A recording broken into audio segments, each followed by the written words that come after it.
দেখ মা, তোরা সব পিকনিকে গিয়ে ঝামেলা করিস, তার থেকে বলে এখনই বলতে পিকনিক কি করবি। পিকনিকে যাবো ঠিক আছে, কিন্তু সবার আগে গার্লফ্রেন্ডের নাম্বার গুলো ব্ল্যাক লিস্ট করতে হবে। পিকনিকে শুধু হানি সিং এর গান বাজবে? না না, মাঝে মাঝে বাচ্চারও গান বাজবে। তাহলে মানে আমি যাবো না, তোরা যা গান মারা গা। ঠিক আছে হানি সিং। দেখ আমি আগে থেকেই বলে দিচ্ছি, বিয়ার থাকলে আমি খাবো না, শুধু মদ আর মাংস খাবো। বেশ, যেটা পাবো সেটা খাবো। মুরগির মাংস কিন্তু খাবো না, খাসির মাংস খাবো। কত চাঁদা দিছিস? 30 টাকা। গানা মায় না বেশি, মুরগির মাংস হবে। গান মারা খাবো।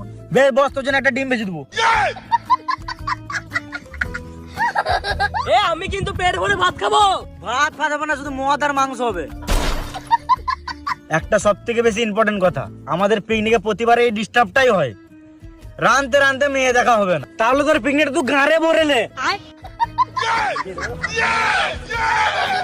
বেলা রান্না বন্ধ রেখে মেয়ে দেখবো।